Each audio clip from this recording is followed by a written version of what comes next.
നമസ്കാരം. സ്വതന്ത്ര ഇന്ത്യയുടെ ചരിത്രത്തിൽ ആദ്യമായി ലോക്സഭാ സ്പീക്കർ സ്ഥാനത്തേക്ക് മത്സരത്തിന് ഇറങ്ങൊരുങ്ങുന്നു. എൻഡിഎയുടെ ഭാഗത്തു നിന്ന് ഓം ബിർളയും പ്രതിപക്ഷത്തു നിന്ന് കൊടിക്കുന്നിൽ സുരേഷും പത്രിക സമർപ്പിച്ചു. നാളെ രാവിലെ 11 മണിക്കാണ് തിരഞ്ഞെടുപ്പ്. ഡെപ്യൂട്ടി സ്പീക്കർ പദവി ഏതെങ്കിലും പാർട്ടിക്കാകണമെന്ന് പറയുന്നത് ശരിയല്ല എന്ന് പീയൂഷ് ഗോയൽ പറഞ്ഞു. പ്രതിപക്ഷ നേതൃസ്ഥാനം രാഹുൽ ഗാന്ധി ഏറ്റെടുക്കും. അങ്ങനെ ഒരു പതിറ്റാണ്ടിന് ശേഷം രാജ്യത്ത് ഒരു പ്രതിപക്ഷ നേതാവ് ഉണ്ടാവുകയാണ്. ഇന്ന് സൂപ്പർ പ്രൈം ടൈം ചർച്ച ചെയ്യുന്നു. ജനനായകനാകുമോ രാഹുൽ? സർവസമ്മത പ്രതിപക്ഷ നേതാവോ? സ്പീക്കർ തെരഞ്ഞെടുപ്പ് ബലപരീക്ഷണമാകുമോ? ഡെപ്യൂട്ടി സ്പീക്കർ ആയി ആരു വരും? ഈ ചർച്ചയിൽ Shri Jyothikumar Chamakkala Congress, Shri S Suresh BJP, doctor V Sivadasan CPM എന്നിവർ ചർച്ചയിലേക്ക്. ആദ്യം ശ്രീ എസ് സുരേഷ്. രണ്ടാം സ്ഥാനത്ത് എത്തിയവരാണ് യഥാർത്ഥത്തിൽ ജയിച്ചതെന്ന് പറഞ്ഞത് LK അദ്വാനിയാണ്. 1989 BJPക്ക് 85 സീറ്റ് കിട്ടിയപ്പോൾ ഏതാണ്ട് അതേ സാഹചര്യമാണോ നമ്മൾ കാണുന്നത്? യഥാർത്ഥത്തിൽ BJP ആണ് ഏറ്റവും വലിയ ഒറ്റകക്ഷി. പക്ഷേ രണ്ടാം സ്ഥാനത്ത് എത്തിയവരുടെ മൂഡ് വളരെ അപ്ബീറ്റാണ്. ഇന്ന് ദേശീയ ദിനപത്രങ്ങളൊക്കെ പാർലമെന്റിന്റെ ആദ്യത്തെ ദിവസത്തെക്കുറിച്ച് റിപ്പോർട്ട് ചെയ്തിരിക്കുന്നത് തന്നെ അങ്ങ് പ്രതിപക്ഷം അടിച്ചു കയറി വരികയും ഭരണപക്ഷ നിര, ഭൂരിപക്ഷം ഉള്ള ഭരണപക്ഷ നിര ഇപ്പോൾ മരണ വീട്ടിൽ എന്നൊക്കെ പറയുന്ന പോലെ ശോകമൂകമായ അന്തരീക്ഷത്തെ നേരിടുകയും ചെയ്യുകയാണോ? കഴിഞ്ഞ പാർലമെന്റ് സമ്മേളനത്തിൽ നിന്ന്, അതായത് ഇലക്ഷന് മുമ്പ് 400 സീറ്റുമായി തിരിച്ചു വരും എന്ന് പറഞ്ഞു പോയ ആളുകൾ തിരിച്ചു വരുന്നത് ഈ കണ്ടീഷനിലാണോ? ശ്രീ അഭിലാഷ്, ഇന്ത്യയുടെ പ്രധാനമന്ത്രി 18ാം പാർലമെൻറ്റിൻ്റെ ആദ്യത്തെ ദിവസം തന്നെ വളരെ വ്യക്തമായിട്ട് പറഞ്ഞു, ഇന്ത്യൻ ജനാധിപത്യത്തിനെ സംബന്ധിച്ചിടത്തോളം ചരിത്ര ദിനമാണ് ഈ പാർലമെൻറ്റ് സമ്മേളനം നടക്കുന്ന സമയം. എന്നിട്ട് അദ്ദേഹത്തിൻ്റെ പ്രസംഗം നമ്മൾ ഓരോന്നും ശ്രദ്ധിച്ചു കഴിഞ്ഞാൽ അദ്ദേഹത്തിൻ്റെ പ്രസംഗത്തിലെല്ലാമുണ്ട്. അദ്ദേഹം എന്താണ് പറഞ്ഞത്? ഇന്ത്യയുടെ ചരിത്രത്തിൽ 60 വർഷത്തെ ചരിത്രത്തിൽ ആദ്യമായിട്ടാണ് ഒരു സർക്കാർ, അതും ഒരു പ്രധാനമന്ത്രിയുടെ കീഴിൽ മൂന്നാമതും അധികാരത്തിൽ വരുന്നത്. ഇതിനു മുമ്പ് 60 വർഷങ്ങൾക്ക് മുമ്പ് ജവഹർലാൽ നെഹ്റുവിൻ്റെ സർക്കാർ മൂന്നാമത് അധികാരത്തിൽ വന്നു എന്നതൊഴിച്ചാൽ 60 വർഷത്തിന് ശേഷം ആദ്യമായിട്ടാണത് സംഭവിക്കുന്നത്. അതുതന്നെ ആണ് ഞങ്ങളെ സംബന്ധിച്ച് ഈ രാജ്യത്തിൻ്റെ ജനാധിപത്യ ചരിത്രത്തിൽ ഏറ്റവും അഭിമാനകരമായിട്ടുള്ള മുഹൂർത്തം എന്ന് ഞങ്ങൾ ഇപ്പോഴും ശക്തമായിട്ട് തന്നെ പറയുകയാണ്. മറ്റൊന്നങ്ങ് മനസ്സിലാക്കേണ്ടത്, ഇവിടെ BJPയുടെ നേതൃത്വത്തിലുള്ള സർക്കാർ അധികാരത്തിൽ വന്ന് അദ്ദേഹം അവിടെ പ്രസംഗിച്ച സമയത്ത് അദ്ദേഹം പറഞ്ഞു, ഞങ്ങൾക്ക് അധികാരത്തിലിരിക്കാൻ, ജനാധിപത്യപരമായിട്ട് അധികാരത്തിലിരിക്കാനുള്ള സീറ്റ് NDAയ്ക്കുണ്ട്. അതേ സമയത്ത് 140 കോടി വരുന്ന ഇന്ത്യയിലെ ജനതയെ സേവിക്കാൻ ഈ നാട്ടിലെ മുഴുവൻ ജനതയുടെയും പിന്തുണ ആവശ്യമാണ് എന്ന് പ്രഖ്യാപിച്ച പ്രധാനമന്ത്രിയാണ് നമ്മുടെ നരേന്ദ്രമോദി. അല്ല ശ്രീ സുരേഷ്, ഇന്നലെ ഇപ്പോൾ അദ്ദേഹത്തിൻ്റെ, താങ്കൾ ഉദ്ധരിക്കുന്ന പ്രസംഗത്തിൽ തന്നെ അദ്ദേഹം കൺസെൻസസിനെ കുറിച്ച്, സമവായത്തെക്കുറിച്ചാണ് പറയുന്നത്. അപ്പോൾ മുമ്പ് കഴിഞ്ഞ 10 കൊല്ലമായി പറയാതിരുന്ന ചില വാക്കുകൾ നരേന്ദ്രമോദി പറയുന്നു. കൺസെൻസസിനെ കുറിച്ച് വാചാലനാകുന്നു. അദ്ദേഹം പറയുകയാണ് 140 കോടി ജനങ്ങളെ എല്ലാവരുടെയും അനുവാദത്തോടുകൂടി എല്ലാവരെയും ചേർത്തുകൊണ്ട് ഭരിക്കണം. ഈ രാജ്യത്തെ ഭരിക്കാൻ ഭൂരിപക്ഷം മതി, പക്ഷേ ഈ ജനതയെ ഭരിക്കണമെങ്കിൽ കൺസെൻസസ് വേണമെന്ന് പ്രധാനമന്ത്രിക്ക് തോന്നുകയാണ്. അത് ജനം കൃത്യമായൊരു സന്ദേശം നൽകിയതുകൊണ്ടായിരിക്കുമല്ലോ. ശ്രീ അഭിലാഷ്, കഴിഞ്ഞ 10 വർഷമായിട്ട് നരേന്ദ്രമോദി ഇന്ത്യയിലെ ജനങ്ങൾക്ക്, കോടാനുകോടി വരുന്ന ജനങ്ങൾക്ക് അവരുടെ വെൽഫെയറിന് വേണ്ടി 25 കോടിയിൽ പരം വരുന്ന ദരിദ്രജന വിഭാഗങ്ങളെ ദരിദ്രരേഖയിൽ നിന്ന് മുകളിലേക്കാക്കുന്നതിന് വേണ്ടി ഒക്കെ എടുത്തിട്ടുള്ള പരിശ്രമങ്ങൾ എല്ലാവരെയും ഒരുമിച്ച് ചേർത്തല്ലേ? എല്ലാവരുടെയും കൺസെൻസോടുകൂടിയല്ലേ? അതിലെന്തെങ്കിലും പാളിച്ചകളോ അല്ലെങ്കിൽ എന്തെങ്കിലും രീതിയിലുള്ള അപഖ്യാതികളോ ഉയർന്നു വന്നിട്ടില്ലല്ലോ. നരേന്ദ്രമോദി സർക്കാർ ഈ കഴിഞ്ഞ 10 വർഷമായിട്ട് ജനങ്ങളുടെ അഭിലാഷങ്ങൾ നിർവഹിച്ചതുകൊണ്ടാണ് ഇന്ത്യൻ ജനാധിപത്യത്തിൻ്റെ ചരിത്രത്തിൽ, ലോക ജനാധിപത്യത്തിൻ്റെ ചരിത്രത്തിൽ ആവേശകരമായിട്ടുള്ളൊരു 3ാം ഊഴം നരേന്ദ്രമോദി സർക്കാരിന് ലഭിച്ചിരിക്കുന്നത്. അതുകൊണ്ട് അദ്ദേഹം എല്ലാവരെയും ഉൾക്കൊള്ളുമെന്നും എല്ലാവരെയും ചേർക്കുമെന്നും പറയുന്നത് അദ്ദേഹം ഇപ്പോൾ പുതുതായിട്ട് കിട്ടിയ ഒരു ആദർശമോ ഒരു പ്രഖ്യാപനമോ അല്ല. അത് BJPയുടെ നിലപാടാണ്. കഴിഞ്ഞ 10 വർഷത്തെ നരേന്ദ്രമോദി സർക്കാരിൻ്റെ നിലപാടാണത്. അതിൽ ആർക്കും തന്നെ യാതൊരു സംശയവും ആവശ്യമില്ല. ഇനി മറ്റൊന്ന്, അദ്ദേഹത്തിൻ്റെ ഇന്നലത്തെ പ്രസംഗത്തിൽ ഏറ്റവും ശ്രദ്ധേയമായിട്ടുള്ളത്, ഇവിടെ പ്രതിപക്ഷം, അങ്ങ് പറഞ്ഞു പ്രതിപക്ഷം വലിയ ശക്തമായിട്ടാണ് വന്നിരിക്കുന്നതെന്ന്. പ്രതിപക്ഷത്തെ ശക്തമായിട്ട് എത്തിച്ചിരിക്കുന്നത് പ്രതിപക്ഷത്തിൻ്റെ റോള് നിർവഹിക്കാനാണ്. അത് ഇന്ത്യയുടെ പാർലമെൻറ്റിൻ്റെ ആരോഗ്യകരമായിട്ട് മുന്നോട്ട് പോകാനും ഈ രാജ്യത്ത് വളരെ വ്യക്തമായി വലിയൊരു ലക്ഷ്യമാണ് നരേന്ദ്രമോദി സർക്കാർ മുന്നോട്ട് വയ്ക്കുന്നത്. ഈ അമൃതകാൽ വർഷത്തിലേക്ക് വേണ്ടിയുള്ളൊരു മുന്നേറ്റമാണ്. ഈ രാജ്യത്തെ വികസിത രാജ്യമാക്കുന്നതിന് വേണ്ടിയുള്ള വലിയൊരു ഇച്ഛാശക്തിയാണ് പ്രകടിപ്പിക്കുന്നത്. അതിനനുഗുണമായി കൂകി വിളിക്കാതെ, നാടകങ്ങൾ കാണിക്കാതെ, ചെറിയ കോൺസ്റ്റിറ്റ്യൂഷനൊക്കെ എടുത്തു വച്ചിട്ട് അത് കോൺഗ്രസിനെ ട്രോളാനാണോ, രാഹുൽ ഗാന്ധി സ്വയം ട്രോളുകയാണോ, അതോ കോൺസ്റ്റിറ്റ്യൂഷനെ ട്രോളുകയാണോ എന്നറിയില്ല. കാരണം അടിയന്തരാവസ്ഥ പ്രഖ്യാപിച്ച് ഇന്ത്യയെ മുഴുവൻ തന്നെ ജയിലിലടച്ച ഒരു കോൺഗ്രസ് ഇന്ന് അടിയന്തരാവസ്ഥയുടെ ദിനത്തിൽ കോൺസ്റ്റിറ്റ്യൂഷൻ എടുത്തു വച്ചേക്കുന്നത് ഒന്നുകിൽ കോൺസ്റ്റിറ്റ്യൂഷനെ ട്രോളാനാണ്, അല്ലെങ്കിൽ രാഹുൽ ഗാന്ധി സ്വയം ട്രോളുന്നതാണ്. ഡോക്ടർ വി ശിവദാസൻ, ചരിത്രത്തിൽ 2 or 3 തവണയെ സ്പീക്കർ സ്ഥാനത്തേക്ക് തെരഞ്ഞെടുപ്പ് തന്നെ നടന്നിട്ടുള്ളൂ പൂർണ്ണമായ നിലയിൽ. ഇപ്പോൾ സ്പീക്കർ തെരഞ്ഞെടുപ്പ് നടക്കാൻ പോവുകയാണ്. അവിടെ ഇന്ത്യ മുന്നണിയാണോ മത്സരിക്കുന്നത് അതോ കോൺഗ്രസ് ആണോ? ഇന്ന് ഞാൻ മനസ്സിലാക്കിയത് തൃണമൂൽ കോൺഗ്രസും NCPയും അടക്കമുള്ള കക്ഷികൾ കോൺഗ്രസ് ഏകപക്ഷീയമായ തീരുമാനമെടുത്തു എന്ന പരാതി ഉന്നയിക്കുന്ന നിലയാണുള്ളത് എന്ന്. അപ്പോൾ ഇന്ത്യ മുന്നണി എന്ന 237 MP-മാരുള്ള ലോക്സഭയിലുള്ള ബ്ലോക്കിനെ സംബന്ധിച്ച് തുടക്കത്തിലെ അനൈക്യവും ശൈഥില്യവും ഉണ്ടോ? ഈ പറഞ്ഞതുപോലെ സർക്കാരിനെ വിറപ്പിക്കാൻ ഒരുമിച്ച് നിന്നുകൊണ്ട് വിറപ്പിക്കാനുള്ള ഫ്ലോർ തന്ത്രങ്ങളൊക്കെ ഉണ്ടോ യഥാർത്ഥത്തിൽ? ഇന്ത്യ മുന്നണി എന്ന നിലയിൽ കൂടിയാലോചനകളിലൂടെ BJP ഇന്ന് പാർലമെൻറ്റിൽ നടപ്പിലാക്കാൻ ശ്രമിച്ചുകൊണ്ടിരിക്കുന്ന ജനാധിപത്യ വിരുദ്ധ നയങ്ങൾക്കെതിരായി ശക്തമായ നിലപാടെടുത്ത് പോകുന്നതിനുള്ള തീവ്ര ശ്രമം നടത്തും. ഇന്ത്യ ബ്ലോക്കിൻ്റെ ഭാഗമായി നിൽക്കുന്ന പാർട്ടികൾക്ക് വ്യത്യസ്ത അഭിപ്രായങ്ങളുണ്ടാവും, വ്യത്യസ്ത വീക്ഷണം ഉണ്ടാവും. പക്ഷേ എങ്ങനെയെല്ലാം യോജിച്ച് പ്രവർത്തിക്കാൻ പറ്റുമെന്നുള്ള അന്വേഷണമാണ് നടത്തിക്കൊണ്ടിരിക്കുന്നത്. ഇന്ന് രാത്രി ഉൾപ്പെടെ കൂടിയാലോചനകൾ നടത്തുകയും ആ കൂടിയാലോചനയുടെ തുടർച്ചയിൽ എല്ലാ അർത്ഥത്തിലും യോജിച്ച് എങ്ങനെ പോകാൻ കഴിയും BJPയുടെ ജനാധിപത്യ വിരുദ്ധ നയങ്ങൾക്കെതിരെ എന്നുള്ളതാണ് അന്വേഷിച്ചുകൊണ്ടിരിക്കുന്നത്. ഇവിടെ നാം കാണുന്ന കാഴ്ച എന്താണ്?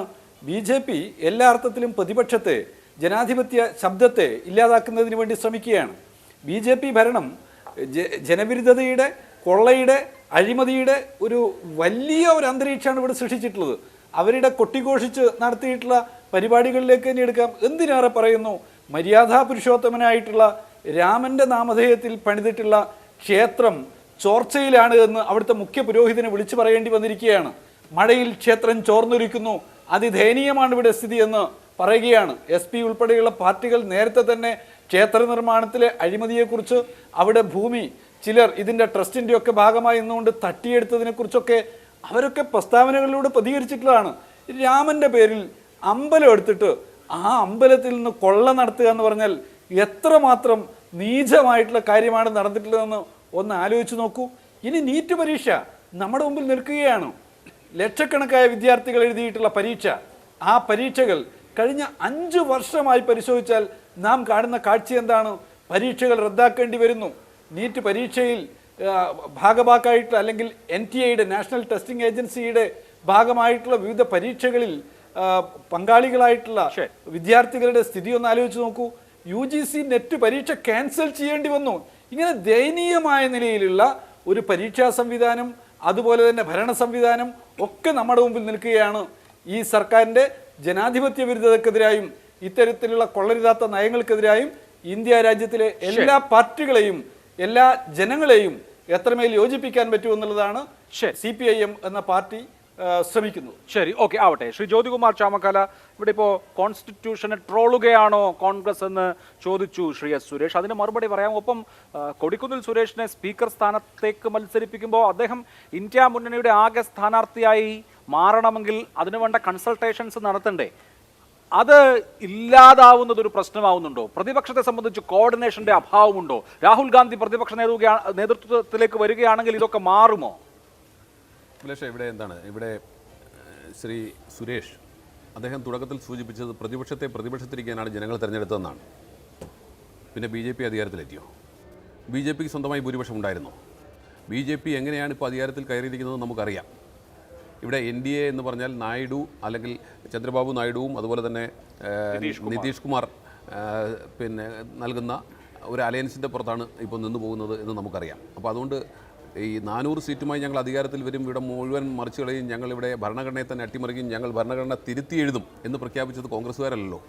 അപ്പോൾ ആ ഭരണഘടന തിരുത്തി എഴുതാനുള്ള നിങ്ങളുടെ ശ്രമത്തിന് കിട്ടിയ തിരിച്ചടിയാണ് ഈ തെരഞ്ഞെടുപ്പ് ഫലം എന്ന് നിങ്ങളെ ഓർമ്മപ്പെടുത്തുകയാണ്. ഭരണഘടനയെ സംബന്ധിച്ച് അത് സംരക്ഷിക്കപ്പെടേണ്ടതാണ് എന്ന ഞങ്ങളുടെ മുദ്രാവാക്യം അത് ഇപ്പോൾ തുടങ്ങിയതല്ല, ഞങ്ങൾ തെരഞ്ഞെടുപ്പിന് മുമ്പ് തുടങ്ങിയതാണ്. ഞങ്ങളുടെ പ്രധാനപ്പെട്ട പ്രചരണ ആയുധം തന്നെ അതുതന്നെയായിരുന്നു. സ്വാഭാവികമായിട്ടും ഈ രാജ്യത്തിൻ്റെ ഭരണഘടന നിലനിൽക്കേണ്ടതുണ്ട് എന്ന യഥാർത്ഥ രാഷ്ട്രീയത്തിൽ ഊന്നി നിന്നുകൊണ്ടാണ് ഞങ്ങൾ ഈ തെരഞ്ഞെടുപ്പിനെ നേരിട്ടത്. അതിൻ്റെ കൂടി പ്രതിഫലനമാണ് ഇപ്പോൾ ഈ തെരഞ്ഞെടുപ്പ് ഫലത്തിലുണ്ടായിട്ടുള്ളത്. ഇവിടെ നോക്കൂ, ഇവിടെ എന്തായിരുന്നു തെരഞ്ഞെടുപ്പിന് ഒരു വർഷം മുമ്പുള്ള അവസ്ഥ?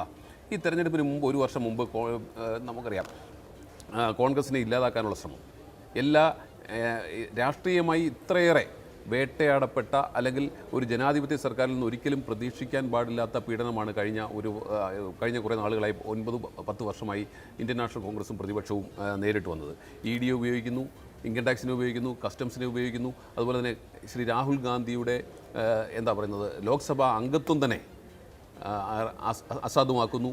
അതുപോലെ തന്നെ അദ്ദേഹത്തെയും ശ്രീമതി സോണിയാഗാന്ധിയും ഉൾപ്പെടെ നിരന്തരമായി ചോദ്യം ചെയ്യുന്നു. കോൺഗ്രസ് ഇനി ഉണ്ടാകില്ല എന്നൊരു തോന്നൽ ഈ രാജ്യത്തുണ്ടാക്കുന്നു. കോൺഗ്രസിൻ്റെ അക്കൗണ്ട് പോലും പൂട്ടിക്കെട്ടിക്കൊണ്ട്, കോൺഗ്രസിൻ്റെ ബാങ്ക് അക്കൗണ്ടുകൾ പൂട്ടി, തെരഞ്ഞെടുപ്പിൽ ഞങ്ങൾക്ക് പ്രവർത്തിക്കാൻ കഴിയാത്ത രീതിയിൽ, തെരഞ്ഞെടുപ്പ് പ്രവർത്തനവുമായി മുന്നോട്ട് പോകാൻ കഴിയാത്ത രീതിയിൽ ഞങ്ങളുടെ തെരഞ്ഞെടുപ്പ് പ്രചാരണം ഉൾപ്പെടെ അലങ്കോലമാക്കുന്ന ഒരു സാഹചര്യം.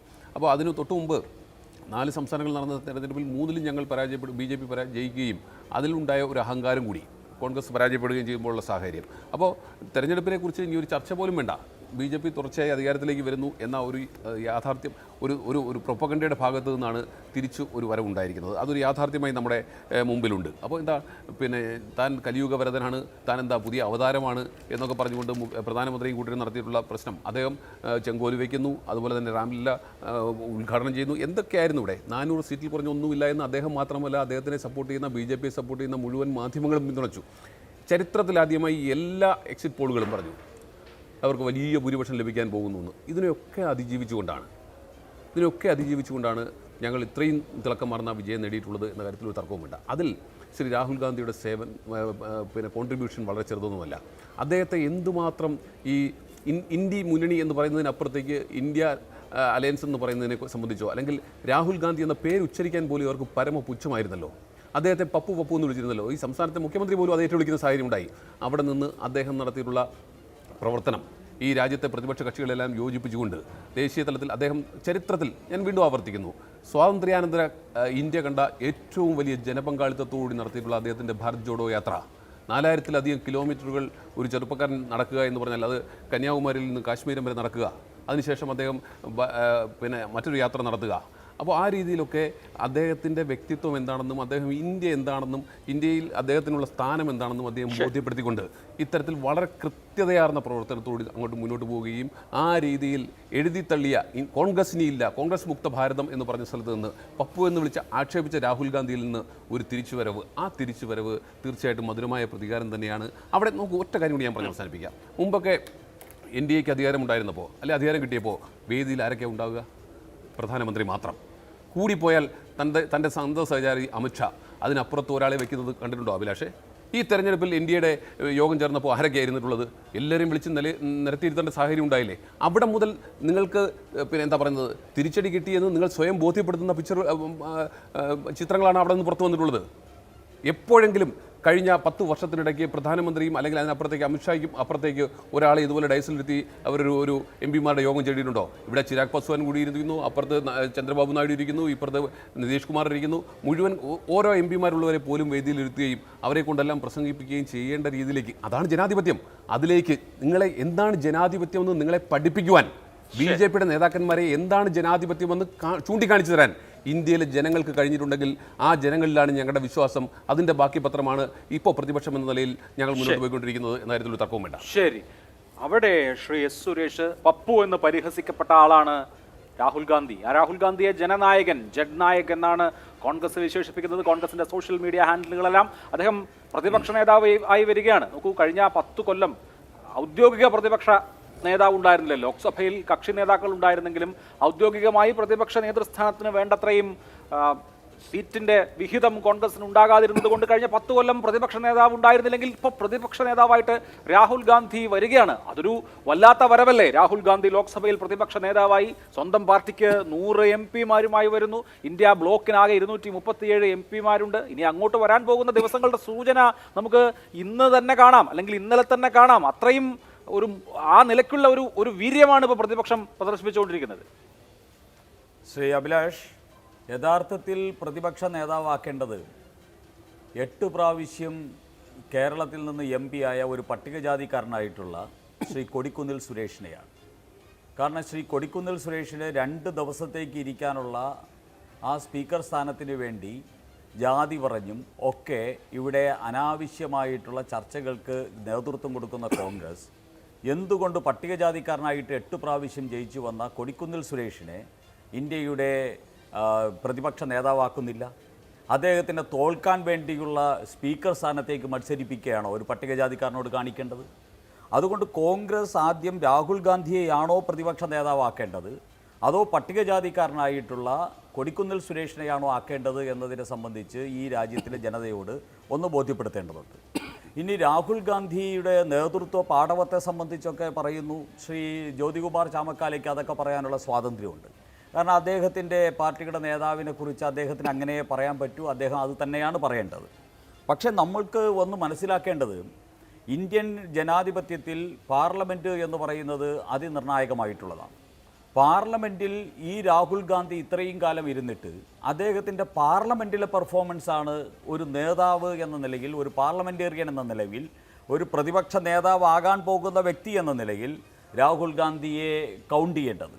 അതിലെന്താണ്, അദ്ദേഹം ഇന്ത്യയിലെ 416 പാർലമെൻറ്റ് മെമ്പർമാരുടെ കണക്കെടുക്കുമ്പോൾ അതിൽ 387ാമത്തെ റാങ്കിൽ, പുറകിൽ നിന്ന് 387ാം റാങ്കിൽ നിൽക്കുന്ന 2019 മുതൽ 2024 വരെയുള്ള ഇന്ത്യൻ പാർലമെൻറ്റിൽ 387ാം റാങ്കിൽ നിൽക്കുന്ന ഏറ്റവും കഴിവുകെട്ട MP-മാരുടെ പട്ടികയിലാണ് രാഹുൽ ഗാന്ധിയുള്ളത്.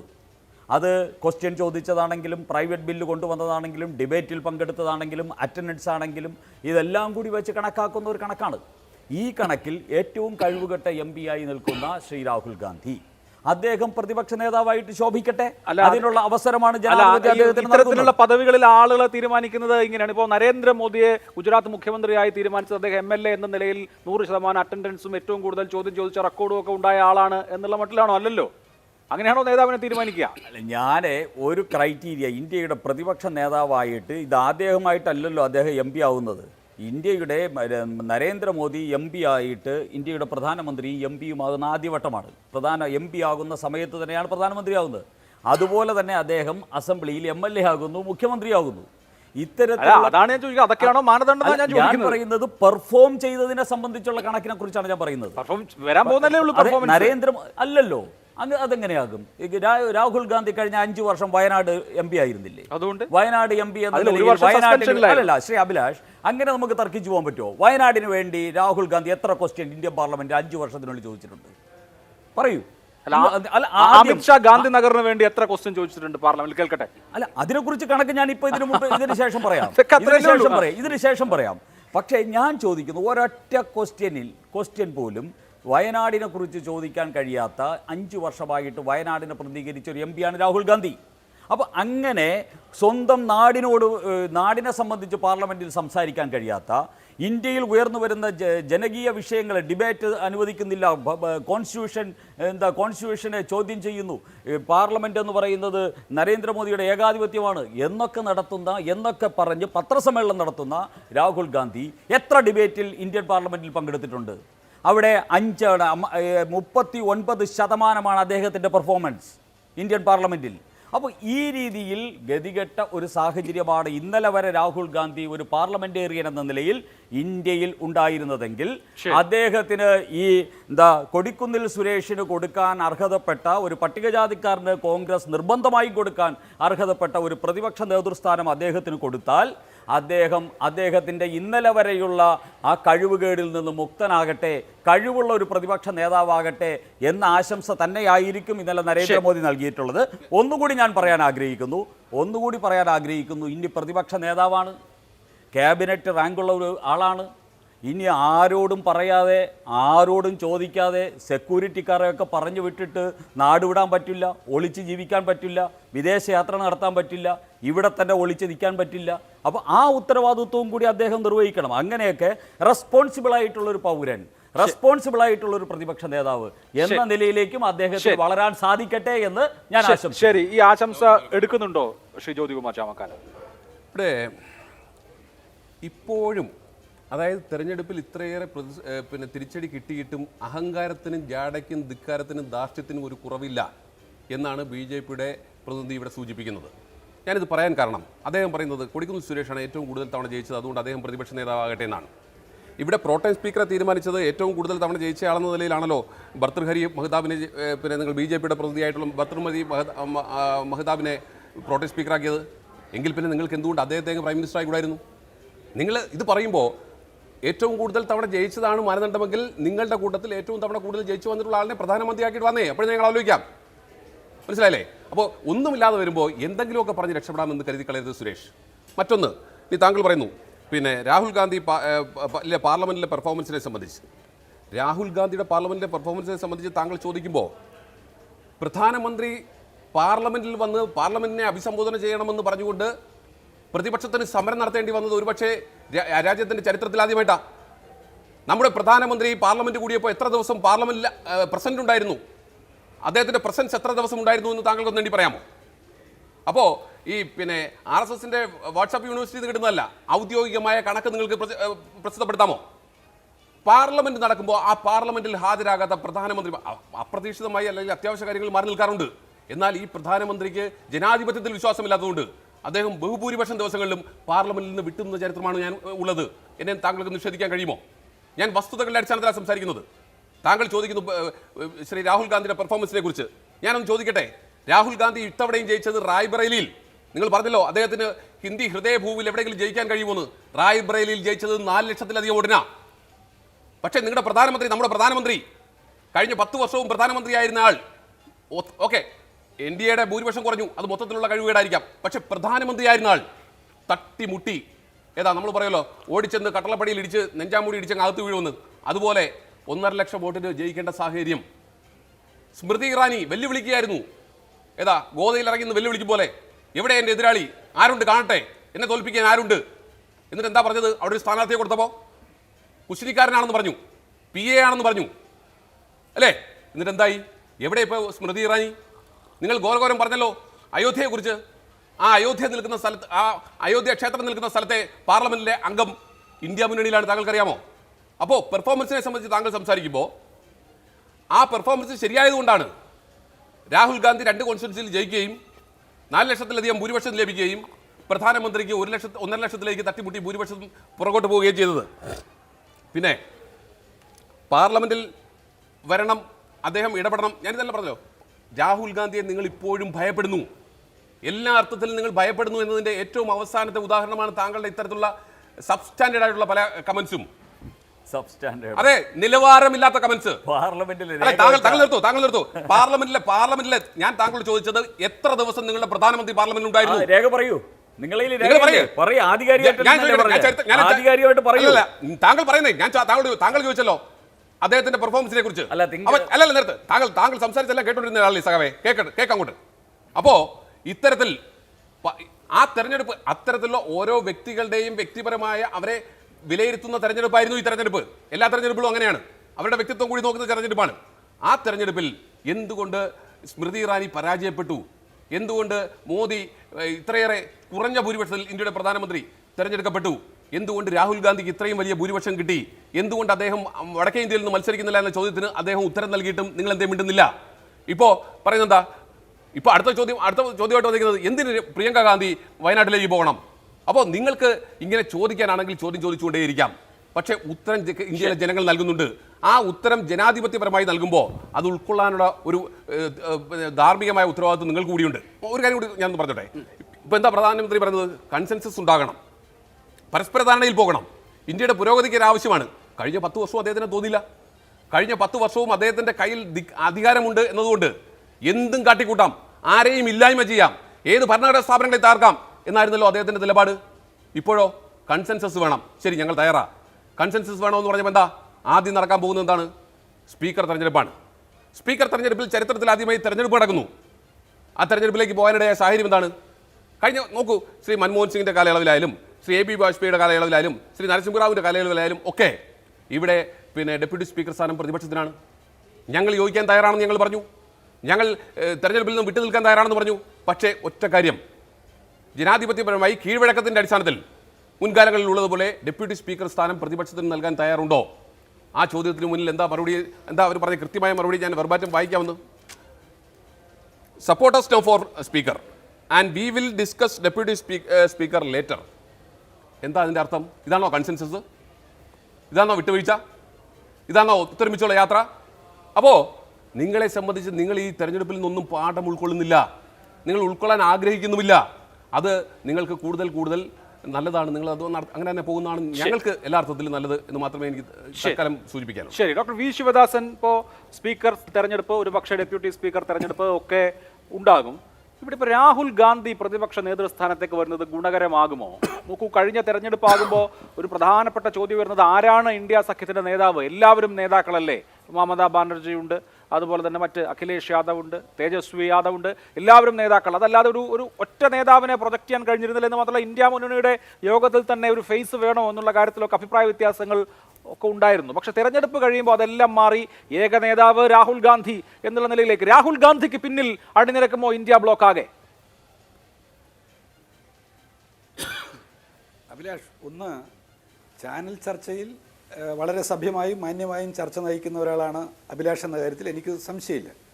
പക്ഷേ ചാനൽ ചർച്ചയിൽ സമയം വിഭജിച്ചു കൊടുക്കുന്നതിൽ കാണിക്കേണ്ടുന്ന ശ്രദ്ധ അതില്ലെങ്കിൽ പിന്നെ ചർച്ചയ്ക്ക് വിളിക്കുന്നതിൽ അർത്ഥമില്ല എന്ന് ഓർമ്മപ്പെടുത്തുക. അല്ല, ഇത് രാഹുൽ ഗാന്ധിയെ കുറിച്ച് ഒരു ആക്ഷേപം ഉന്നയിച്ചതുകൊണ്ട് അതിന് മറുപടി പറയാനുള്ള സമയം കൊടുത്തതാണ്. താങ്കൾക്ക് സമയം തരാതിരിക്കില്ല. രാഹുൽ അതിന് അദ്ദേഹത്തിന് പിന്നെയും കൊടുക്കാമല്ലോ, അതിനെ കൂട്ടി വായിക്കേണ്ട കാര്യമില്ല. അദ്ദേഹത്തിന് പിന്നെയും നിങ്ങൾ ചർച്ചയ്ക്ക് വിളിക്കുമോ, സമയത്തിന് അദ്ദേഹത്തെ വിളിക്കുമല്ലോ. അതിനെ സംബന്ധിച്ച് എനിക്ക് അഭിപ്രായം പറയാനുണ്ടല്ലോ, അത് പ്രധാനമല്ലേ. ഇന്ന് അടിയന്തരാവസ്ഥയുടെ വാർഷികം ആചരിക്കുന്ന ദിവസം കൂടിയാണ്. കോൺഗ്രസിൻ്റെ ജനാധിപത്യ ബോധവും BJPയുടെ ജനാധിപത്യ ബോധവും നമുക്കെല്ലാം അറിയുന്നതാണ്. പക്ഷേ ഇന്നത്തെ ഇന്ത്യൻ സാഹചര്യത്തിൽ ഇന്ത്യൻ പാർലമെൻറ്റിൽ നടക്കുന്ന സംഭവങ്ങളെ ആസ്പദമാക്കി പൊതുവായി ഒരു കൂട്ടായ്മ രൂപപ്പെടുത്തുന്നതിനാണ് ഇടതുപക്ഷ പാർട്ടികൾ ശ്രമിച്ചുകൊണ്ടിരിക്കുന്നത്. അത് കോൺഗ്രസിൻ്റെ ഏതെങ്കിലും നയത്തിനോടുള്ള ഒരു അനുകൂലാവസ്ഥയല്ല, മറിച്ചൊരു പൊതു സാഹചര്യത്തെ കൂട്ടായി നേരിടണമെന്നുള്ള ആഗ്രഹമാണ്. ഇപ്പോൾ ഇവിടെ ഞാൻ സൂചിപ്പിച്ച നേരത്തെ പറഞ്ഞിട്ടുള്ള NTA ഉൾപ്പെടെയുള്ള നാഷണൽ ടെസ്റ്റിംഗ് ഏജൻസിയുടെ സ്ഥാപനം ഉൾപ്പെടെയുള്ള കാര്യങ്ങളിലേക്ക് നയിച്ചിട്ടുള്ള നയത്തിൻ്റെ ഉപജ്ഞാതാക്കൾ കോൺഗ്രസ് ആണ് എന്നുള്ള കാര്യത്തിൽ ഞങ്ങൾക്ക് ആർക്കും ഒരു സംശയമില്ല. പക്ഷേ ഇന്നത്തെ സാഹചര്യത്തിൽ കോൺഗ്രസ് ഉൾപ്പെടെ അങ്ങനെയുള്ള നയങ്ങൾക്കെതിരായി രംഗത്ത് വരുന്നു എന്നുള്ളത് സന്തോഷകരമായിട്ടുള്ള കാര്യമാണ്. ഇവിടെ BJPയുടെ പ്രതിനിധി ചർച്ചയിൽ പറഞ്ഞിട്ടുള്ളത് അങ്ങേയറ്റം അവജ്ഞയോടുകൂടി കാണേണ്ടുന്ന കാര്യങ്ങളാണ്. കൊടിക്കുന്നിൽ സുരേഷിനെ അദ്ദേഹം എങ്ങനെയാണ് നോക്കിക്കാണുന്നത്? കേവലം ഏതെങ്കിലും അദ്ദേഹത്തിൻ്റെ വരുന്ന ഒരു ജനവിഭാഗത്തിൻ്റെ മാത്രം ആളായിട്ട് ചുരുക്കി കാണേണ്ടുന്ന ഒരാളല്ല ഇന്ത്യൻ പാർലമെൻറ്റിൽ കൊടിക്കുന്നിൽ സുരേഷ്. എന്തുകൊണ്ട് ഞാനിത് പറയുന്നു? പ്രോട്ടേം സ്പീക്കറായിട്ട് ക്ഷണിക്കുന്ന കാര്യത്തിൽ നമ്മുടെ ജനാധിപത്യ ബോധം പഠിപ്പിച്ചിട്ടുള്ള ഒരു മര്യാദയുണ്ട്. ആ മര്യാദ എല്ലാ അർത്ഥത്തിലും ലംഘിച്ചിട്ട് അശേഷം ഒരു മടിയുമില്ലാതെ അതിനെ ന്യായീകരിക്കുന്നത് മറ്റു ചില കാര്യങ്ങൾ പറയാണ്. ഞങ്ങൾ പ്രോട്ടേം സ്പീക്കറായിട്ട് അദ്ദേഹത്തെ ക്ഷണിച്ചില്ല, നിങ്ങൾക്ക് കോൺഗ്രസ് പാർട്ടിക്ക് അദ്ദേഹത്തെ പ്രതിപക്ഷ നേതാവാക്കിക്കൂടെ എന്നുള്ള ചോദ്യം കോൺഗ്രസ് മാത്രം ഉത്തരം പറയേണ്ടുന്ന ഒന്നല്ല. ഈ നാട്ടിലെ ജനാധിപത്യവാദികളാകെ BJPയോട് പ്രതികരിക്കേണ്ടുന്ന ഒരു വിഷയമാണിത്. അതെന്താണ്? BJPയുടെ ജനാധിപത്യ വിരുദ്ധതയുടെ, BJPയുടെ അധസ്ഥിത ജനവിഭാഗങ്ങളോടുള്ള സമീപനത്തിൻ്റെ ഒരു അടയാളപ്പെടുത്തലാണ്. അതുകൊണ്ട് ഒരിക്കലും അംഗീകരിക്കാൻ പാടില്ലാത്ത, ഒരിക്കലും നാം കോംപ്രമൈസ് ചെയ്യാൻ പാടില്ലാത്ത ഒരു കാര്യമാണ് BJPയിൽ ഉണ്ടായിട്ടുള്ളത്. കൊടിക്കുന്നിൽ സുരേഷ് MPയെ പ്രോട്ടേം സ്പീക്കറായിട്ട് ക്ഷണിക്കാതിരുന്നത്, തീരുമാനിക്കാതിരുന്നത് ജനാധിപത്യത്തോടുള്ള ഏറ്റവും വലിയ അവഹേളനമാണ്. ഡെപ്യൂട്ടി സ്പീക്കറായിട്ട് എത്ര വർഷമായി ആളില്ലാത്തതെന്ന് നാം കാണുകയാണ്. ഈ സഭയിലും അവർ സ്വീകരിക്കുന്ന സമീപനം എന്താണ്? ഇന്ത്യയിലെ പ്രതിപക്ഷത്തിന്, പാർലമെൻറ്റിലെ പ്രതിപക്ഷത്തിന് ആ പദവി കൊടുക്കുക എന്നുള്ള മര്യാദ കാണിക്കാതെ സ്പീക്കർ പദവിയിലേക്ക്, തെരഞ്ഞെടുപ്പിലേക്ക് തള്ളിയിടുകയാണ് BJP ചെയ്തിരിക്കുന്നത്. BJP രാമൻ്റെ പേര് പറഞ്ഞ് അധികാരത്തിൽ വന്നിട്ടുള്ള പാർട്ടി, ആ പാർട്ടി രാമക്ഷേത്രത്തിൽ നടത്തിയിട്ടുള്ള ആ പാർട്ടിയുടെ പേരിൽ ആക്ഷേപിക്കപ്പെട്ടുള്ള കാര്യങ്ങളെക്കുറിച്ച് ഞാൻ സംസാരിച്ചപ്പോൾ ഒരു വാക്കുപോലും BJPയുടെ പ്രതിനിധി സംസാരിച്ചിട്ടില്ല. NTA നടത്തിയിട്ടുള്ള പരീക്ഷകളുടെ ചോദ്യമാണ് ചോർന്നതെങ്കിൽ രാമക്ഷേത്രത്തിൻ്റെ ഉത്തരവാണ് ചോർന്നൊലിക്കുന്നത്. അവിടുത്തെ പൂജാരികൾ ഉൾപ്പെടെ കരഞ്ഞുകൊണ്ട് പറയുന്ന കാര്യം നാം കേട്ടല്ലോ. എന്തേ BJPയുടെ പ്രതിനിധിക്ക് ഇതിനെതിരായിട്ട് പ്രതികരിക്കാൻ പറ്റാത്തത്? കൊള്ള നടത്തുകയാണ് രാജ്യത്താകെ. ആ കൊള്ളയെ ചോദ്യം ചെയ്യുന്നവർക്ക് നേരെ, ജനാധിപത്യത്തിന് നേരെ ഫാസിസത്തിന്റെ ബുൾഡോസർ ഉരുട്ടാനാണ് BJP നേതൃത്വം ശ്രമിച്ചുകൊണ്ടിരിക്കുന്നത്. ഇവിടെ ഞാൻ വീണ്ടും സൂചിപ്പിച്ചു, NTA ഉൾപ്പെടെയുള്ള പരീക്ഷാ സംവിധാനം എന്തെങ്കിലും പറഞ്ഞോ BJPയുടെ പ്രതിനിധി? ഓരോ ദിവസവും നാം കേൾക്കുന്ന വാർത്തകൾ എന്താണ്? അവർക്ക് മറുപടി പറയാനില്ല. എന്നിട്ട് അതേ മന്ത്രിയെ, വിദ്യാഭ്യാസ മന്ത്രിയെ അവർ കേന്ദ്രത്തിൽ വിദ്യാഭ്യാസ മന്ത്രിയായി പുനഃസ്ഥാപിച്ചിരിക്കുകയാണ്. നയത്തിൽ മാറ്റമില്ല. മന്ത്രിമാരുടെ വകുപ്പുകളിൽ ബഹുഭൂരിപക്ഷത്തിന് മാറ്റമില്ല. സ്പീക്കറായിട്ട് അവർ മുന്നോട്ട് വച്ചിരിക്കുന്ന ആളാരാണ്? 150-ലേറെ പാർലമെന്റ് അംഗങ്ങളെ സസ്പെൻഡ് ചെയ്തിട്ടുള്ള, പലരെയും പുറത്താക്കുന്നതിന് വേണ്ടി ശ്രമിച്ചിട്ടുള്ള, ജനാധിപത്യ വിരുദ്ധ കൂട്ടക്കശാപ്പിന് നേതൃത്വം നൽകിയിട്ടുള്ള വ്യക്തിയെ വീണ്ടും സ്ഥാനാർത്ഥിയാക്കുന്നതിലൂടെ കൊടുത്തിട്ടുള്ള മെസ്സേജ് എന്താണ്? ഇനിയും ഞങ്ങളിതെല്ലാം ആവർത്തിക്കും എന്നുള്ള മെസ്സേജാണ്. എന്തായാലും ബിജു ജനതാദൾ ഉൾപ്പെടെയുള്ള പാർട്ടികൾ BJP-യോടൊപ്പം ഇനി ഞങ്ങളില്ല എന്ന് പ്രസ്താവിച്ചിട്ടുള്ളത് സന്തോഷകരമായിട്ടുള്ള കാര്യം കൂടിയാണ് എന്നുള്ളത് ഓർമ്മപ്പെടുത്തുകയാണ്. ശരി, അവിടെ ശ്രീ സുരേഷ്, കൺസെൻസസിനെ കുറിച്ച് പ്രധാനമന്ത്രി ഇന്നലെ പ്രസംഗത്തിൽ പറഞ്ഞു. അത് പ്രസംഗത്തിൽ മാത്രം ഉണ്ടായാൽ മതിയോ? BJP ഒറ്റയ്ക്ക് നയിക്കുന്ന സർക്കാരല്ല, ഒരു കോയലേഷൻ സർക്കാരാണിത്. ഒരു പതിറ്റാണ്ടിന് ശേഷം തനിച്ചുള്ള ഭൂരിപക്ഷം നഷ്ടമായിരിക്കുന്നു. അങ്ങനെയുള്ള ഘട്ടത്തിൽ കൺസെൻസസ് പ്രധാനമാണെന്ന് ചിന്തിക്കേണ്ടത് BJP-യും പ്രധാനമന്ത്രിയും തന്നെയല്ലേ? ഇപ്പോൾ ഡെപ്യൂട്ടി സ്പീക്കർ പ്രതിപക്ഷത്തിന് കൊടുക്കുന്ന കീഴ്വഴക്കം ഉണ്ടായിരുന്നു, അത് ഇത്തവണയും പാലിക്കുന്നില്ല. ഇന്ന് പീയൂഷ് ഗോയലുമായി ചർച്ച നടത്തിയല്ലോ TR ബാലുവും കൊടിക്കുന്നിൽ സുരേഷും അടക്കമുള്ള ആളുകൾ. ഒരു തരത്തിലുള്ള സമവായത്തിനും നിങ്ങൾ തയ്യാറാവുന്നില്ല. അപ്പോൾ സ്പീക്കർ സ്ഥാനത്തിന് ഘടകകക്ഷിയായ TDP ആവശ്യം ഉന്നയിച്ചിരുന്നു, അവർക്കത് വേണമെന്ന് ആഗ്രഹം ഉണ്ടായിരുന്നു, പക്ഷെ ഒന്നും വിട്ടുകൊടുക്കില്ല എന്ന സമീപനമാണ്. അപ്പോൾ സ്പീക്കർ തെരഞ്ഞെടുപ്പിൻ്റെ കാര്യത്തിൽ, ഡെപ്യൂട്ടി സ്പീക്കറുടെ കാര്യത്തിലൊക്കെ സമവായത്തിന് സാധ്യതയുണ്ടായിരുന്നു. അതിന് നിങ്ങൾ തയ്യാറാവാതെ പിന്നെ എങ്ങനെയാണ് പ്രതിപക്ഷം സഹകരിക്കുക? ഇനി അങ്ങോട്ടുള്ള ദിവസങ്ങളിൽ നിരവധി വിഷയങ്ങൾ വരാനുണ്ട്. അപ്പോൾ അതിൻ്റെ സൂചനകൾ നമുക്കിപ്പോൾ തന്നെ കാണാം. ശ്രീ അഭിലാഷ്, ഞാൻ അങ്ങയുടെ ആ ചോദ്യത്തിലേക്ക് വരുന്നതിന് മുമ്പ് രണ്ട് കാര്യങ്ങൾ പറഞ്ഞോട്ടെ. ഇവിടെ ശ്രീ ശിവദാസൻ ഇവിടെ പറഞ്ഞു, ഞാൻ കൊടിക്കുന്നിൽ സുരേഷിനെ അപമാനിക്കുകയായിരുന്നു, അദ്ദേഹത്തിൻ്റെ ജാതിയെ സംബന്ധിച്ചാണ് ഞാൻ പറഞ്ഞത് എന്ന്. ശ്രീ ശിവദാസ്, അങ്ങേക്കറിയാം, കൊടിക്കുന്നിൽ സുരേഷാണ് ആദ്യമായിട്ട് പറഞ്ഞത്, എനിക്ക് ഇത് കിട്ടാത്തതിന് കാരണം ഞാനൊരു പട്ടികജാതിക്കാരനായതുകൊണ്ടായിരിക്കും എന്ന് പറഞ്ഞത് BJP നേതാക്കന്മാരല്ല, കൊടിക്കുന്നിൽ സുരേഷ് തന്നെയാണ്. കോൺഗ്രസും അത് തന്നെയാണ് പറഞ്ഞത്. അതുകൊണ്ടാണ് ഞങ്ങൾ കോൺഗ്രസിനോട് ആവശ്യപ്പെട്ടത്, കോൺഗ്രസ്സുകാർ അദ്ദേഹത്തിന് അങ്ങനെയാണെങ്കിൽ പ്രതിപക്ഷ നേതൃസ്ഥാനം കൊടുക്കണം എന്ന് ആവശ്യപ്പെട്ടത്. അതിനെക്കുറിച്ച് കോൺഗ്രസ്സുകാർ പറയുന്നത് മനസ്സിലാക്കാം. പക്ഷേ 100 വർഷമായിട്ടും ഒരു പട്ടികജാതിക്കാരനെ പോളിറ്റ് ബ്യൂറോയിൽ പോലും കയറ്റാൻ കഴിവില്ലാത്ത, ഈ അടുത്ത കാലത്ത് എന്തോ കയറ്റിയിട്ടുണ്ട്, കഴിവില്ലാത്ത കമ്മ്യൂണിസ്റ്റ് പാർട്ടി ഇതിനെക്കുറിച്ച് മുതലക്കണ്ണീരൊഴുക്കുന്നത് കാണുമ്പോൾ അങ്ങയോട് സഹതാപമാണ് എനിക്ക് തോന്നുന്നത് എന്ന് ഞാൻ സൂചിപ്പിച്ചു പോകുന്നു. ഇനി മറ്റൊന്ന്, CPM-നെ സംബന്ധിച്ച് എനിക്ക് പറയാനുള്ളത്, അങ്ങ് ഇന്ന് അടിയന്തരാവസ്ഥയുടെ 50-ാം വാർഷികമാണ് എന്ന് ഓർമ്മിപ്പിച്ചത് നല്ലതായി. അതുകൊണ്ടാണ് ഞാൻ പറഞ്ഞത്, രാഹുൽ ഗാന്ധിയും കോൺഗ്രസ്സുകാരും കൂടെ നിന്ന് കമ്മ്യൂണിസ്റ്റുകാരും ഉയർത്തിപ്പിടിക്കുന്ന കോൺസ്റ്റിറ്റ്യൂഷൻ എന്ന് പറയുന്നത്, ആ കോൺസ്റ്റിറ്റ്യൂഷനെ ചങ്ങലക്കിട്ട നിങ്ങൾ ഓരോരുത്തരും ചേർന്ന് ആ കോൺസ്റ്റിറ്റ്യൂഷനെ ട്രോളുകയായിരുന്നു എന്ന് ഞാൻ പറഞ്ഞതിനെക്കുറിച്ച് താങ്കൾക്കോ ശ്രീ ജ്യോതികുമാർ ചാമക്കാലയോ മിണ്ടിയിട്ടില്ല എന്നുള്ളത് പ്രേക്ഷകർ കേട്ടുകഴിഞ്ഞു. ഇനി വേറൊരു ഗതികേട്, കമ്മ്യൂണിസ്റ്റ് പാർട്ടിയുടെ ഗതികേടാണ് അതിനേക്കാൾ കഷ്ടം. കാരണം 50 വർഷങ്ങൾക്ക് മുമ്പ് അടിയന്തരാവസ്ഥയ്ക്കെതിരെ പോരാടി ഇന്ദിരാഗാന്ധിയെയും കോൺഗ്രസിനെയും നശിപ്പിക്കാൻ ശ്രമിച്ച കമ്മ്യൂണിസ്റ്റ് മാർക്സിസ്റ്റ് പാർട്ടി 50-ാം വാർഷികം, അടിയന്തരാവസ്ഥയുടെ 50-ാം വാർഷികം ആചരിക്കുന്ന സമയത്ത് ആ കോൺഗ്രസിന് അടിമപ്പണി ചെയ്യേണ്ട ഗതികേടിലെത്തിയെന്നും അവശേഷിക്കുന്ന 3 MP-മാർ കോൺഗ്രസിൻ്റെ പിന്തുണയോടുകൂടിയാണ് ഇന്ത്യൻ പാർലമെൻറ്റിൽ, കോൺഗ്രസിൻ്റെ ദയാദാക്ഷിണ്യത്തിൽ ഇന്ത്യൻ പാർലമെൻറ്റിൽ ഇരിക്കേണ്ട ഗതികേടിലേക്ക് കമ്മ്യൂണിസ്റ്റ് മാർക്സിസ്റ്റ് പാർട്ടി എത്തി എന്നുള്ള അപജയവും ഈ 50-ാം അടിയന്തരാവസ്ഥയുടെ വാർഷിക ദിനത്തിൽ ഒന്ന് ചിന്തിക്കേണ്ടതാണ്. ഞങ്ങൾ ചിന്തിച്ചില്ലെങ്കിൽ കമ്മ്യൂണിസ്റ്റുകാരെങ്കിലും ചിന്തിക്കേണ്ടതാണ് എന്നുള്ളതാണ്. ശ്രീ രാഹുൽ ഗാന്ധിയെ ഞാൻ പറഞ്ഞത് മ്ലേച്ഛമായി പോയി എന്ന് തോന്നിയ ശ്രീ ശിവദാസനോട് എനിക്ക് പറയാനുള്ളത്, ഞാൻ എന്തായാലും രാഹുൽ ഗാന്ധി ഇരുന്ന കസേരയിൽ വാഴ വയ്ക്കാൻ വേണ്ടി എൻ്റെ പാർട്ടിക്കാരെ പറഞ്ഞുവിട്ട നേതാവല്ല എന്നും കൂടി ശ്രീ ശിവദാസനെ ഓർമ്മിപ്പിക്കുന്നു. ആ വാഴ വച്ചത് തെറ്റാണോ അതോ രാഹുൽ ഗാന്ധി ശരിയാണോ എന്താണെന്ന് വിവരിക്കേണ്ടത് താങ്കളാണ്. അതുപോട്ടെ, ശ്രീ അഭിലാഷ്, അങ്ങയുടെ ചോദ്യം വളരെ പ്രസക്തമായിട്ടുള്ള ചോദ്യമാണ്. ഡെപ്യൂട്ടി സ്പീക്കർ സ്ഥാനത്ത് ആര് വരും എന്നുള്ളതിനെ സംബന്ധിച്ച് ഇപ്പോൾ ഒരു തീരുമാനത്തിലേക്ക് ആയിട്ടില്ല. ഇന്ന് അങ്ങ് സൂചിപ്പിച്ചത് പ്രകാരമാണെങ്കിൽ ഈ രീതിയിൽ ഡെപ്യൂട്ടി സ്പീക്കർ സ്ഥാനം പിന്നെ ചർച്ച ചെയ്യാം എന്ന് പറഞ്ഞിരിക്കുകയാണ്. ഇവിടെ ഈ കീഴ്വഴക്കങ്ങളെക്കുറിച്ച് പറയുന്ന സമയത്ത് ആ കീഴ്വഴക്കങ്ങളെ സംബന്ധിച്ചുള്ള ചില വസ്തുതകൾ നമ്മൾ കാണണം. പശ്ചിമ ബംഗാളിലെ ഡെപ്യൂട്ടി സ്പീക്കർ, തൃണമൂൽ കോൺഗ്രസ് ഭരിക്കുന്ന പശ്ചിമ ബംഗാളിലെ ഡെപ്യൂട്ടി സ്പീക്കർ ആശിഷ് ബാനർജിയാണ്, തൃണമൂൽ കോൺഗ്രസ്സുകാരനാണ്. അതോടൊപ്പം തന്നെ തമിഴ്നാട്ടിൽ DMK ഭരിക്കുന്ന തമിഴ്നാട്ടിൽ അവിടുത്തെ ഡെപ്യൂട്ടി സ്പീക്കർ പിച്ചാണ്ടി ആണ്, അദ്ദേഹം DMK-കാരനാണ്. അതുപോലെ തന്നെ കർണാടകയിൽ കോൺഗ്രസ്, രാഹുൽ ഗാന്ധിയുടെയും ജ്യോതികുമാർ ചാമക്കാലയുടെയും കോൺഗ്രസ് ഭരിക്കുന്ന കർണാടകയിൽ RM ലമണിയാണ്, കോൺഗ്രസ്സുകാരനായിട്ടുള്ള RM ലമണിയാണ് ഡെപ്യൂട്ടി സ്പീക്കർ. കേരളത്തിൽ മാർക്സിസ്റ്റ് പാർട്ടി LDF ഭരിക്കുന്ന കേരളത്തിൽ ചിറ്റയം ഗോപകുമാർ എന്ന് പറയുന്ന കമ്മ്യൂണിസ്റ്റുകാരൻ തന്നെയാണ് ഇവിടുത്തെ ഡെപ്യൂട്ടി സ്പീക്കർ. അതുപോലെ തന്നെ ഞാൻ നേരത്തെ സൂചിപ്പിച്ചല്ലോ, പഞ്ചാബിൽ AAP ഭരിക്കുന്ന പഞ്ചാബിൽ ജയ്കൃഷൻ സിംഗ് AAP കാരനാണ് ഡെപ്യൂട്ടി സ്പീക്കർ. അതുപോലെ തന്നെ ഡൽഹിയിൽ AAP ഭരിക്കുന്ന ഡൽഹിയിൽ അവിടെ രാഖി ബിർള എന്ന് പറയുന്ന AAP കാരിയാണ് ഡെപ്യൂട്ടി സ്പീക്കർ. പാർലമെന്റിനെ കുറിച്ചല്ലേ ഹിമാചൽ പ്രദേശിൽ കോൺഗ്രസ് ഭരിക്കുന്ന ഹിമാചൽ പ്രദേശിൽ വിനയകുമാർ എന്ന് പറയുന്ന കോൺഗ്രസ്സുകാരനാണ് ഡെപ്യൂട്ടി സ്പീക്കർ. അപ്പോൾ ഇന്ത്യൻ പാർലമെൻറ്റ് എന്ന് പറയുന്നതും ഇന്ത്യൻ നിയമസഭകൾ എന്ന് പറയുന്നതുമൊക്കെ ജനാധിപത്യത്തിൻ്റെ ശ്രീകോവിലാണ്.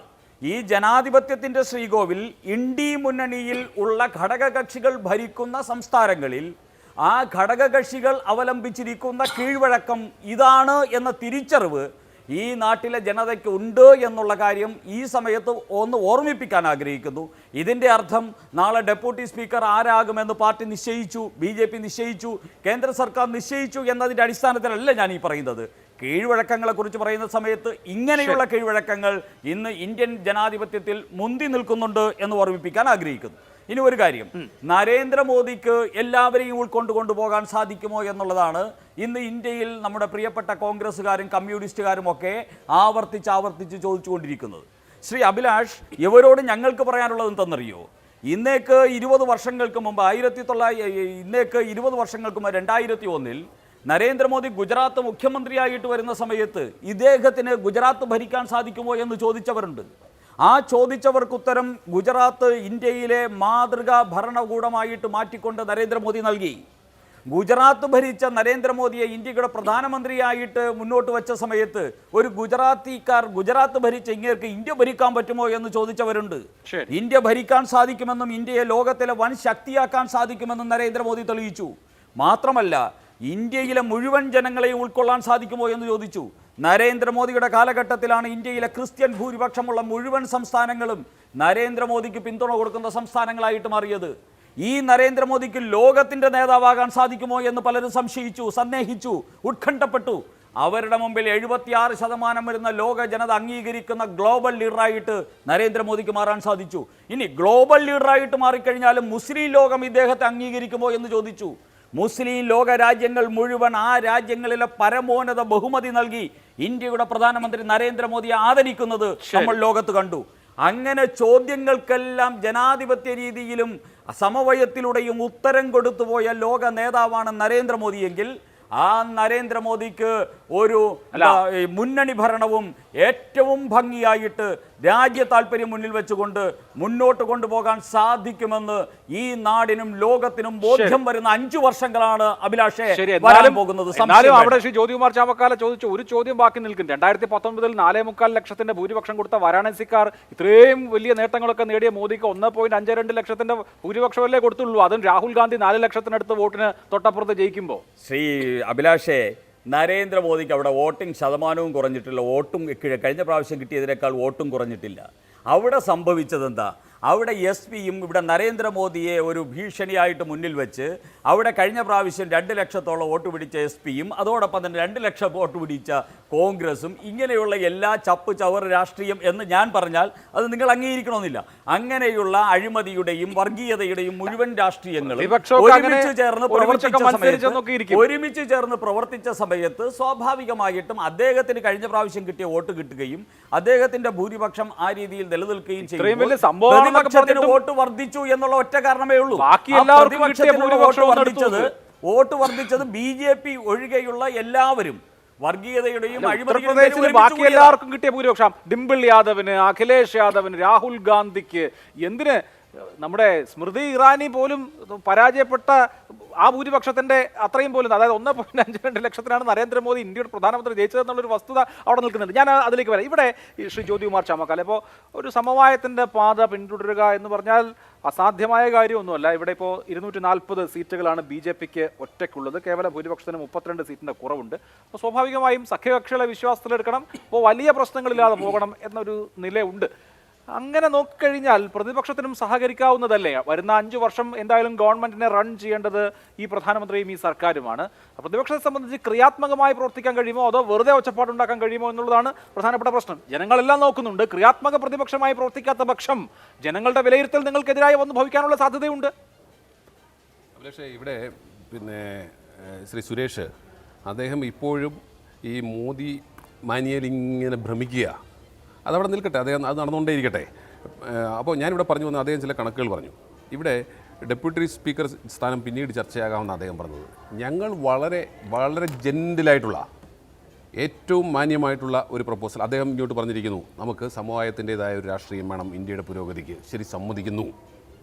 സമവായത്തിൻ്റേതായ രാഷ്ട്രീയം ഇവിടെ ആരംഭിക്കാം. ഒരു പാർലമെൻറ്റിൽ ആദ്യം എന്താണ് നടക്കുന്നത്?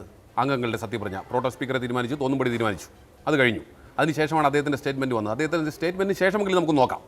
അദ്ദേഹത്തിൻ്റെ സ്റ്റേറ്റ്മെൻറ്റ് വന്നിരിക്കുന്നു, സമവായം ആവശ്യമാണ്. ശരി, ഞങ്ങൾ തയ്യാർ. ആദ്യത്തെ കടമ്പ എന്താണ് അഭിലാഷ് എന്ന് പറയൂ. പാർലമെൻറ്റിനെ സംബന്ധിച്ച് സ്വാഭാവികമായിട്ട് സ്പീക്കർ തെരഞ്ഞെടുപ്പാണ്.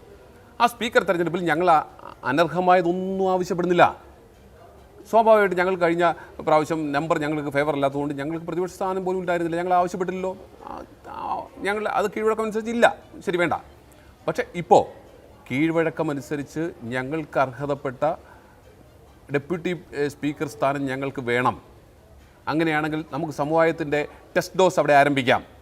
ആ ടെസ്റ്റ് ഡോസിൽ നിന്ന് നമുക്ക് മുന്നോട്ട് പോകാം. ഓരോ ചൂടും വയ്ക്കുന്നത് നമുക്ക് സൂക്ഷിച്ച് മുന്നോട്ട് പോകാം എന്ന് വെച്ചുകൊണ്ട് നമ്മൾ കൃത്യമായി പറഞ്ഞില്ലേ. ഞങ്ങളെന്താ പറഞ്ഞത്? നിങ്ങൾ ആരെയോ വേണമെങ്കിലും സ്പീക്കറായി നിർത്തിക്കൊള്ളൂ, പക്ഷേ ഞങ്ങൾ ആരെയും നിർത്താതെയും ഇരിക്കാം, പ്രൊവൈഡഡ് ഡെപ്യൂട്ടി സ്പീക്കർ സ്ഥാനം ഇന്ത്യ അലയൻസിന് തരും എന്ന ഒരു ഉറപ്പ് കാണാം. എന്തേ അപ്പോൾ സമവായം എന്നുള്ള വാക്ക് മറന്നു പോകുന്നു? എന്തേ അവിടെ എന്താണ് പ്രശ്നം? നിങ്ങൾ ആരെയാണ് ഭയക്കുന്നത്?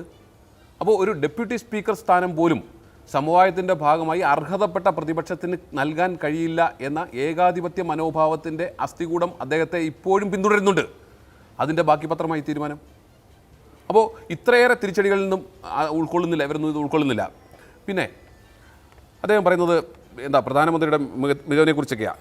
ഞാൻ പ്രധാനമന്ത്രിയുടെ നമ്മൾ തെരഞ്ഞെടുപ്പ് റിസൾട്ടൊക്കെ അനലൈസ് ചെയ്യുമ്പോൾ ഇപ്പോൾ എസ് പിയും പിന്നെ കോൺഗ്രസ് കൂടെ മത്സരിച്ചതുകൊണ്ടാണ് പ്രധാനമന്ത്രിക്ക് വോട്ട് ചെയ്തതെന്നാണ് അദ്ദേഹത്തിൻ്റെ അവകാശവാദം.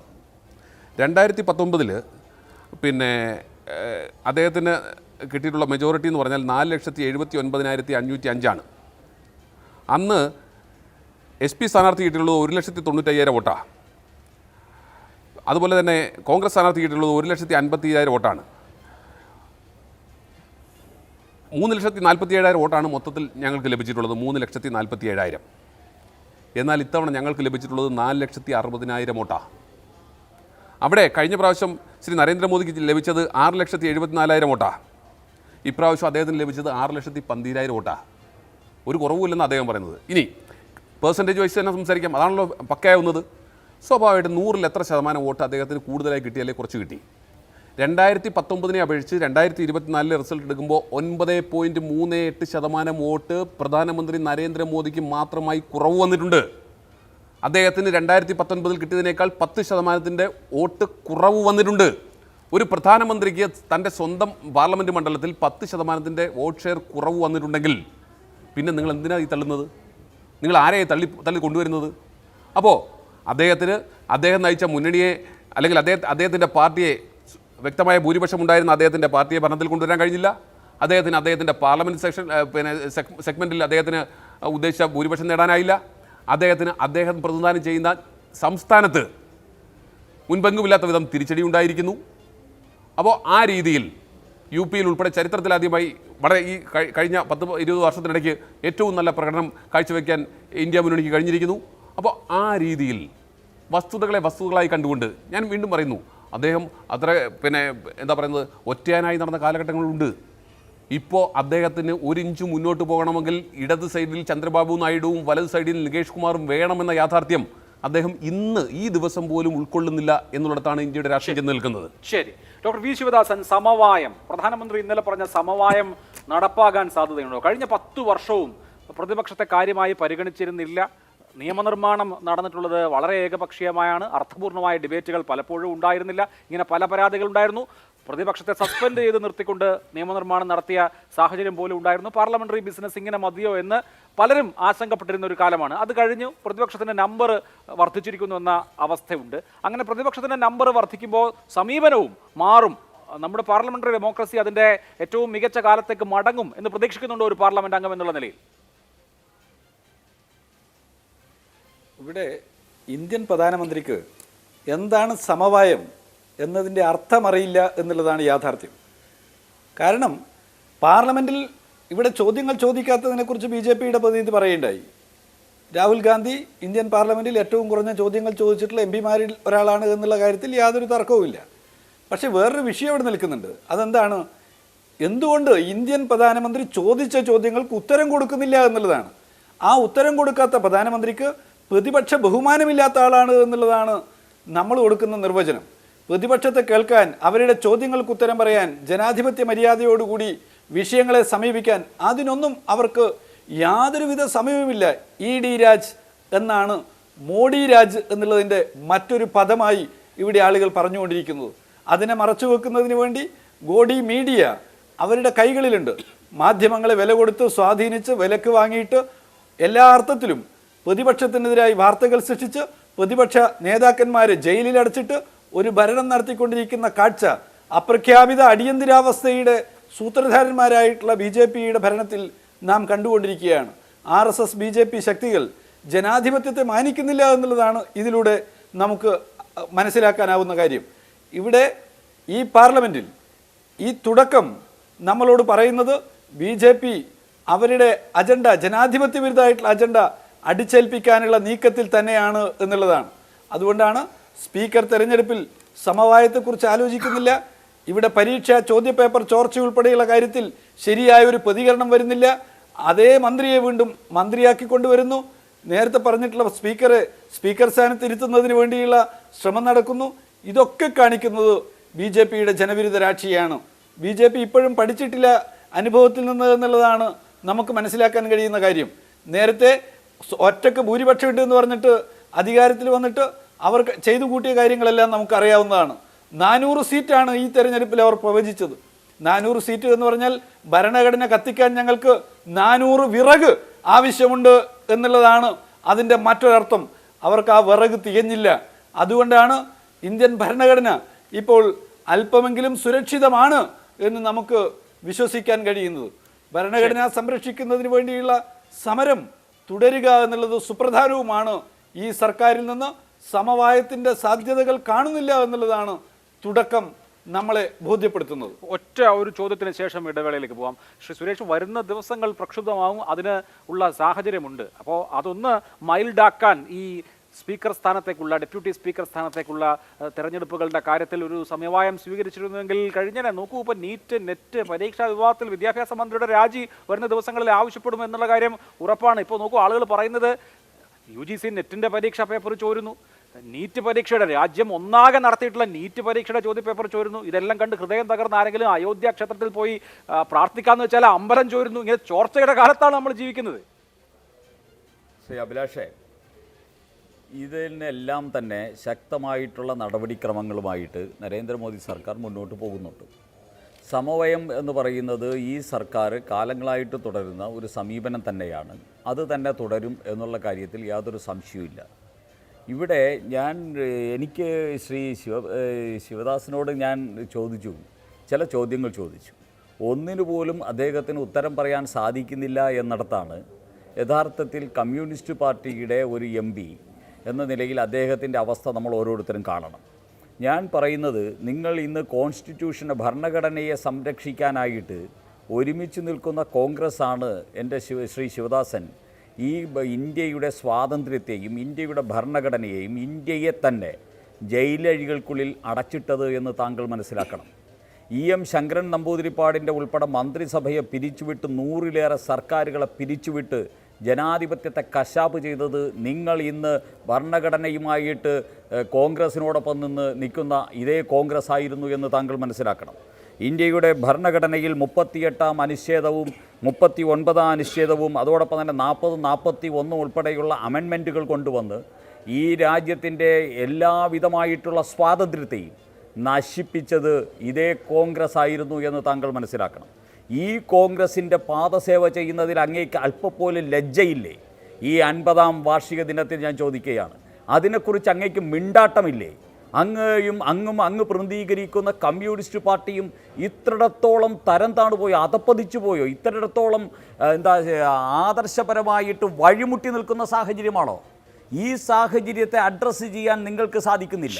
അതേ സമയത്ത് ഇതുപോലത്തെയുള്ള ചാനൽ ചർച്ചകളിൽ വന്ന് കോൺഗ്രസിന് വേണ്ടി അവരുടെ ഉച്ചഭാഷിണിയായിട്ട് നിൽക്കാൻ വിധിക്കപ്പെട്ട ഒരു ഇടതുപക്ഷ MP ആയിട്ട് അങ്ങ് മാറുന്നു എന്ന് പറഞ്ഞാൽ അതിൽ ഞങ്ങൾ സന്തോഷിക്കുകയാണ്. എന്തെന്നറിയോ, BJP എന്ന് പറയുന്ന ഈ രാജ്യത്തിൻ്റെ ജനത മുഴുവൻ അംഗീകരിച്ച് മൂന്നാമതും അധികാരത്തിൽ കൊണ്ടുവന്ന നരേന്ദ്രമോദിയെയും BJPയെയും എതിർക്കാനായിട്ട് എല്ലാ വൈര്യവും മറന്ന് എല്ലാ ആദർശപരമായ വ്യത്യാസവും മറന്ന് അങ്ങോട്ടും ഇങ്ങോട്ടും ഇങ്ങനെ ഇടപഴകിപ്പോകുന്ന നിങ്ങളെ കണ്ട് ഞങ്ങൾ സന്തോഷിക്കുകയാണ്. കാരണം ബംഗാളിലും ത്രിപുരയിലും ഉണ്ടായത് കേരളത്തിലും നാളെ സംഭവിക്കാൻ പോകുന്നു എന്നതിന്റെ സൂചികയാണ് ശ്രീ ശിവദാസൻ, ശ്രീ ജ്യോതികുമാർ ചാമക്കാല ഇപ്പോൾ നിങ്ങൾ ഇവിടെ പ്രകടിപ്പിക്കുന്നത്. നിങ്ങൾ കോൺഗ്രസിന് വേണ്ടി ചെയ്യുന്ന പാദസേവയാണോ? ഉത്തരത്തിന് ശേഷമാണ് എനിക്ക് ഇടവേളയിലേക്ക് പോകാൻ. ഇതിനോടൊപ്പം തന്നെ സമയം വൈകി. പെട്ടെന്ന് ചർച്ചയിലേക്ക്. ഡോക്ടർ വി ശിവദാസൻ, പാദസേവയാണ് CPM ഇപ്പോൾ ചെയ്തു കൊടുത്തത് എന്നുള്ളതാണ് BJPയുടെ ആരോപണം. താങ്കളുടെ ഉത്തരം നേരത്തെ സംപ്രേഷണം ചെയ്യാൻ കഴിഞ്ഞിരുന്നില്ല, പറഞ്ഞോളൂ. 1957 അധികാരത്തിൽ വന്ന EMSന്റെ സർക്കാരിനെ യാതൊരു കാരണവുമില്ലാതെ ജനാധിപത്യപരമായി പിരിച്ചുവിട്ട പാർട്ടിയുടെ പേര് കോൺഗ്രസ് എന്നാണ്. ഇന്ത്യയിൽ അടിയന്തരാവസ്ഥ പ്രഖ്യാപിച്ചിട്ടുള്ള പാർട്ടിയുടെ പേര് കോൺഗ്രസ് എന്നാണ്. ബംഗാളിൽ അർദ്ധ ഫാസിസ്റ്റ് വാഴ്ചയിലൂടെ 3000-ലധികം വരുന്ന കമ്മ്യൂണിസ്റ്റ് പാർട്ടി പ്രവർത്തകന്മാരെ അരിഞ്ഞു തള്ളിയിട്ടുള്ള പാർട്ടിയുടെ പേര് കോൺഗ്രസ് എന്നാണ്.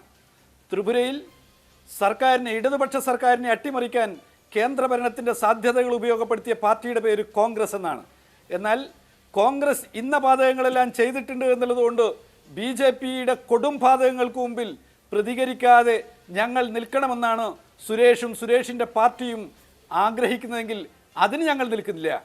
കോൺഗ്രസ് ചെയ്ത തെറ്റുകൾ ചൂണ്ടിക്കാണിച്ചുകൊണ്ട് തന്നെ BJPയുടെ കൊടും പാതകത്തിനെതിരായി ഈ രാജ്യത്തിലെ ജനങ്ങളെ അണിനിരത്തുന്നതിന് വേണ്ടിയുള്ള എല്ലാ ശ്രമവും ഞങ്ങൾ നടത്തും. അപ്രഖ്യാപിത അടിയന്തരാവസ്ഥയാണ് BJP ഇന്ന് നടപ്പിലാക്കിക്കൊണ്ടിരിക്കുന്നത്. മുഖ്യമന്ത്രിമാരെ തടവിലിടുന്നു.